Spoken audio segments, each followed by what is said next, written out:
Começando o módulo de neuro. Minha primeira missão aqui é combater a neurofobia. Muitos estudantes no Brasil todo têm neurofobia, ou seja, medo de neuro. Então vamos lá, vamos tirar logo isso de uma vez por todas. Vamos aprender a avaliar os pares de nervos cranianos. Então primeiro eu vou te apresentar os pares de nervos cranianos. Porque, Lucas, eu não conheço nem quem são os pares de nervos cranianos. Não consigo decorar de jeito nenhum. São 12, são 15, são 20, são quantos? Não sei de nada disso. Então vamos lá conhecer, né? Depois a gente vai avaliar o nariz, olhos, trigêmeo, facial, vestíbulo coclear e a língua. Começando com como você vai lembrar. Vamos de um em um. Primeiro de todos é o primeiro par. Então a gente vai lembrar do que a gente só tem um nariz. Então é o nervo olfatório. Dois olhos. Nervo óptico. Tá fácil? Primeiro, um nariz olfatório. Dois olhos óptico.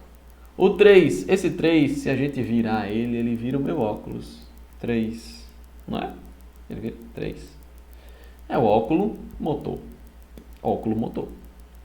O 4, tem alguns que são um pouco forçados, mas você vai lembrar mais dos forçados do que dos outros. O 4, a gente lembra que é o quarto? No quarto a gente faz o que? A gente se troca. A gente se troclear. Nervo troclear. O quinto é um casal e 3 gêmeos, então é o nervo trigêmeo. Fala sério, você está decorando todos.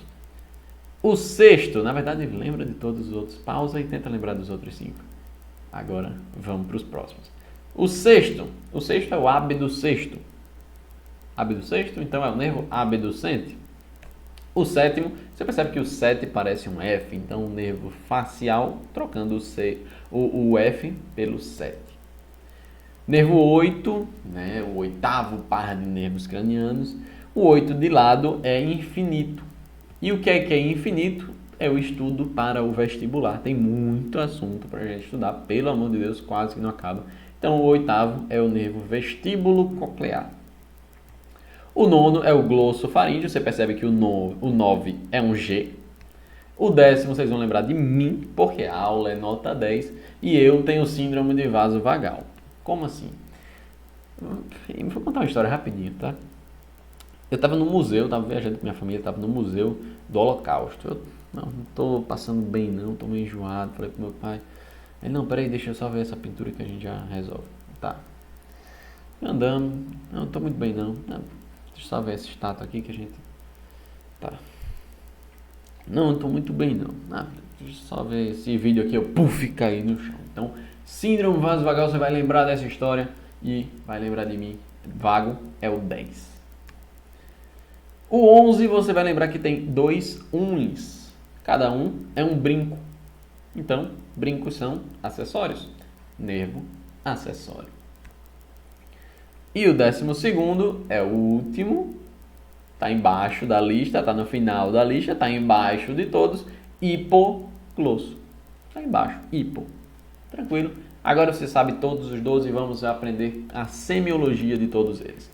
Começando pelo nervo olfatório, ele é um pouquinho difícil da gente investigá-lo, porque a gente precisa de algumas ferramentas que são um pouco específicas para isso. Pegar alguns cheiros específicos para que a gente possa avaliar ele de uma forma eficaz, digamos assim. Então acaba sendo bem limitado. Mas, por exemplo, a gente tem alguns achados, por exemplo, a anosmia. A significa sem, então não existe, ele não está sentindo cheiro. A anosmia é a perda total do olfato. Por outro lado, a hiposmia, hipo é pouco, então perda parcial do olfato. Parosmia é quando o paciente confunde os cheiros, fica confundindo os cheiros que ele está sentindo. A cacosmia, esse é um pouco estranho, mas você vai encontrar em algum caso.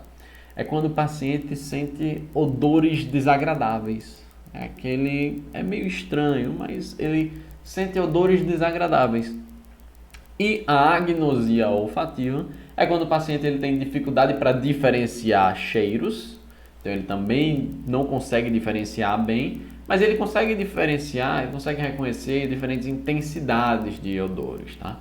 Então temos esses 5 possíveis achados aí na avaliação do nervo olfatório, ok?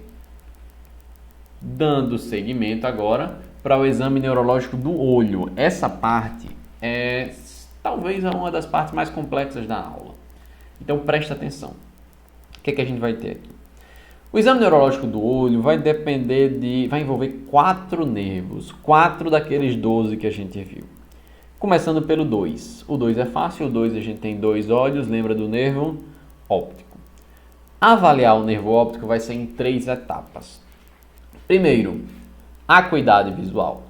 Segundo, campimetria. Terceiro, fundoscopia. Vamos entender o que é cada um deles. A acuidade visual, a gente vai usar algumas ferramentas para a gente conseguir medir de uma forma eficiente. O que é essa acuidade visual? É a visão mesmo, você está vendo bem. Então a gente vai usar essa tabelinha que a gente chama de tabela de Snellen. A tabela de Snellen, ela tem letras de diversos tamanhos para que a pessoa possa dizer as letras que está vendo. Ah, mas eu não consigo ver nenhuma dessas letras. Então, tenta mostrar dedos. Tem quantos dedos aqui? Não estou vendo os dedos. Pergunta se está vendo vultos.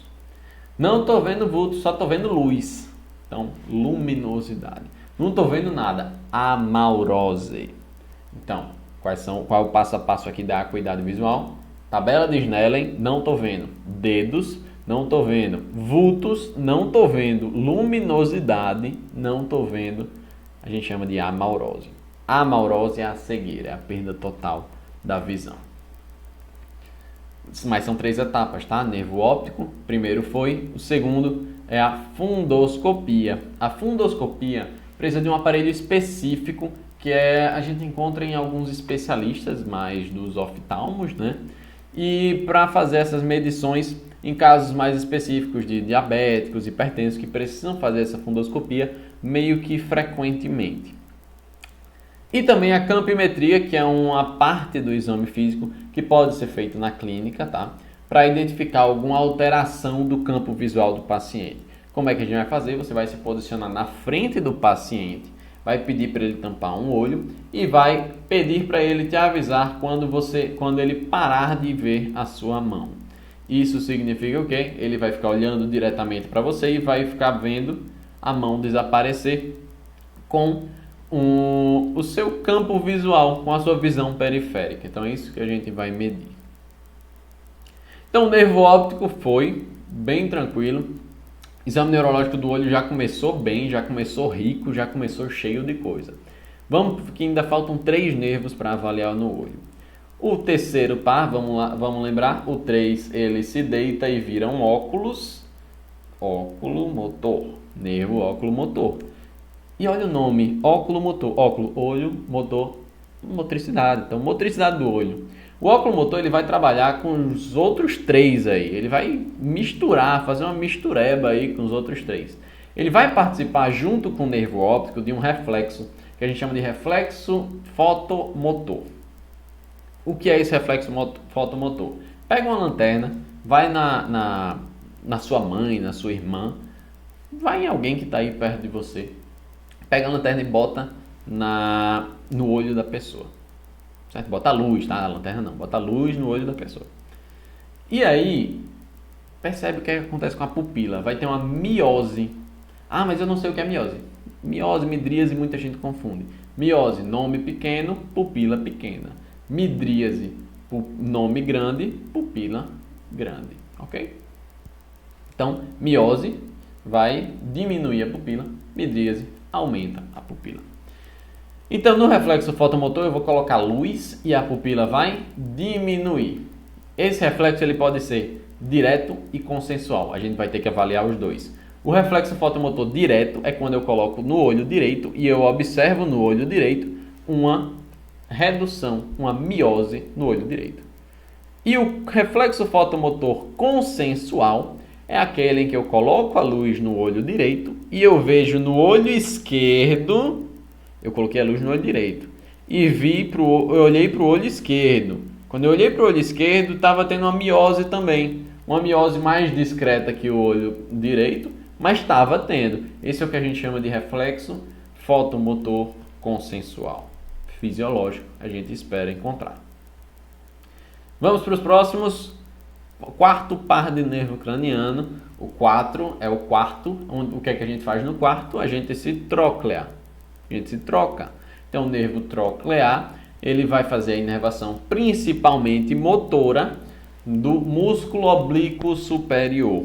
Dessa forma, ele vai auxiliar o óculo motor na motricidade do globo ocular, assim como o próximo, que é o sexto par, ou seja, o abducente. Abducente vai fazer a inervação da musculatura do músculo reto lateral.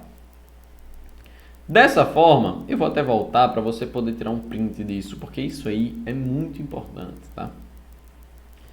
Agora vamos para o próximo. Motricidade ocular. Como é que a gente vai avaliar a motricidade ocular? Você vai pedir para o seu paciente ficar olhando para todas as direções. Olha para um lado, olha para o outro, olha para cima, olha para baixo. Para facilitar, para você ter um maior controle desses movimentos, você pode pedir para ele acompanhar o seu dedo sem mexer a cabeça.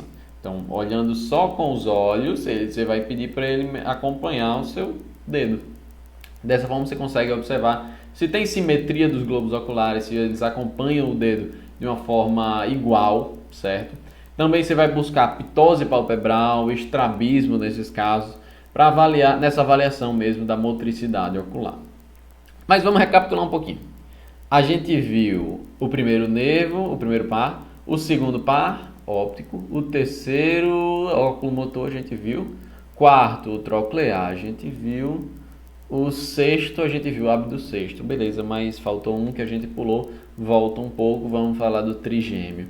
O nervo trigêmeo é um nervo misto, ou seja, ele é motor e sensitivo, e ele tem 3 ramos que a gente precisa lembrar, o ramo oftálmico, o ramo maxilar e o ramo mandibular. Cuidado para não confundir aqui oftálmico com óptico, essas coisas a gente acaba confundindo se a gente não prestar atenção. Então, o nervo trigêmeo tem 3 ramos, ramo oftálmico, ramo maxilar, ramo mandibular. Vamos seguir. O que é que o nervo trigêmeo vai fazer aqui? Como eu disse, é um nervo misto, na verdade ele faz muita coisa, mas uma das coisas que ele faz é a sensibilidade facial. Como é que a gente vai avaliar a sensibilidade facial? Pega um algodãozinho, passa na bochecha do paciente e pergunta se ele está sentindo do outro lado da mesma forma. Então, sempre comparando um lado com o outro. Além disso, a gente também vai avaliar músculos da mastigação, que são inervados pelo nervo trigêmeo. Não precisa levar para jantar o paciente, basta fazer 3 avaliações. Faz a inspeção da musculatura, dos músculos da mastigação, faz a palpação dos músculos da mastigação após a contração forçada, então pede para forçar aqui os músculos da mastigação e depois você faz a palpação. E também faz o teste da força com a espátula. Pega uma espátula, bota dentro da boca, pede para o paciente morder e tenta tirar. Teste de força. E finalmente o reflexo córneo-palpebral. Como é esse reflexo? Esse reflexo é muito perigoso, porque muita gente entende errado e acaba furando o olho do povo. Como é que a gente vai fazer isso daí? A gente vai pegar uma gaze, um algodão, alguma coisa assim, e vai fazer um estímulo bem leve, bem discreto, tocando a córnea do paciente. Esse reflexo a gente espera que aconteça o quê? Um reflexo de defesa, uma resposta de defesa. O olho pisca. O fechamento ocular é assim. Então, a gente viu 1, 2, 3, 4, 5, 6. Faltam 6. Foi metade. Vamos para o 7. Qual é o 7 mesmo? Facial. Nervo facial a gente tem... Certo? Eu acho que você não levou um susto, mas tá aí a face. O nervo facial é um nervo misto também. Ele vai avaliar, vai ser responsável pela sensibilidade gustativa, então novamente não precisa levar para jantar. Geralmente, se tem alguma alteração da sensibilidade gustativa, o paciente já chega com essa queixa e a gente vai precisar fazer diagnóstico diferencial com várias outras coisas que podem diminuir a capacidade de sentir gosto, tá? Mas também o nervo facial é responsável pela motricidade dos músculos faciais, para fazer a mímica facial. Tudo isso, todos esses movimentos que eu estou fazendo são, na verdade, função do nervo facial. E aí a gente vai pedir expressões faciais. A gente vai pedir para o paciente fazer careta. Ele vai fazer careta até não sei o que. Você vai pedir um sorriso grande, vai pedir para ele fazer isso, né? Levantar as sobrancelhas, pede uma careta, porque nosso medo é que tenha paralisia facial. E a paralisia facial ela pode ser periférica ou pode ser central. Se for periférica, olha o que a gente vai ter. Se for periférica, a gente vai ter uma lesão, digamos que uma lesão do lado direito no nervo facial. Se tem essa lesão do lado direito, periférica, tá? A clínica que a gente vai perceber vai ser uma paralisia completa na hemiface do mesmo lado da lesão. Ou seja, se foi na direita, a gente vai perceber uma paralisia completa na hemiface direita do paciente. Isso aí acontece em casos de, por exemplo, herpes zoster. Mas, se eu estou falando em uma paralisia central, aí não. Aí o que é que a gente vai perceber? Quando a gente tem uma lesão central, a gente vai ver uma paralisia na hemiface contralateral, mas no andar somente inferior, que é o caso da direita dessa imagem. Um exemplo, por exemplo, seria um acidente vascular encefálico, né? Ok. Vimos 1, 2, 3, 4, 5, 6, 7. Vamos para o 8. O 8, qual é? Vamos lá, deita o 8, lembra infinito. O que é infinito? Estudar para o vestibular. Que é infinito, tem infinitos assuntos. E o nervo vestíbulo coclear. Ele tem dois ramos, é muito fácil da gente lembrar o nome. Ramo vestibular e ramo coclear. O ramo vestibular ele é responsável pelo equilíbrio. A gente vai ver lá na aula de avaliação de equilíbrio. Ramo coclear é responsável mais pela audição. Então a gente vai avaliar pela fala do examinador, se ele está ouvindo direito, com atrito dos dedos, tá? E com dois testes específicos que eu não vou entrar muito em detalhe, mas são testes bem específicos da otorrino, tá? Então a gente tem o teste de Rini, que a gente vai pegar o diapasão, vai colocar ele vibrando no espaço retroauricular aqui em uma protuberância óssea. E o teste de Weber, a gente vai pegar o diapasão vibrando e colocar no topo da cabeça. Sobre os achados, a gente vai ver isso lá em otorrino. 1, 2, 3, 4, 5, 6, 7, 8 foi. Vamos para o 9, 10 e 11. Tá perto. Começando pelo 9 e pelo 10. Glossofaríngeo e nervo vago. Os dois são nervos mistos e eles são responsáveis pela motricidade do palato mole, da úvula e dos músculos da deglutição. Por isso, um sinal importante que é interessante que a gente saiba aqui é o sinal da cortina. O sinal da cortina é quando a gente tem uma lateralização da úvula para o lado contralateral à lesão nervosa. Se eu tenho uma lesão do lado direito, a úvula vai se lateralizar para o lado esquerdo. E finalmente o 11, o acessório. O acessório, na verdade, ele faz a inervação motora de dois músculos importantíssimos, o trapézio e o esternocleidomastóide. O trapézio é responsável pela elevação do ombro, o esternocleido é responsável pela rotação cervical. Então, nesse caso, o que é que a gente vai fazer? Avaliar a força desses músculos. Se está funcionando, show, o acessório está bom. Então, a gente vai pedir para fazer movimento ativo, certo? E também com contra-resistência. A gente vai lá e fazer um movimento oposto para que ele tente vencer a resistência. E pronto. Nervo hipoglosso, agora que vai começar a aula. Isso tudo agora, começou agora. Pode se preparar, começou agora. Nervo hipoglosso. Qual é o músculo que ele vai fazer a inervação? Gênio glosso. Hipoglosso, gênio glosso. Glosso é o quê? Glosso é língua. Beleza.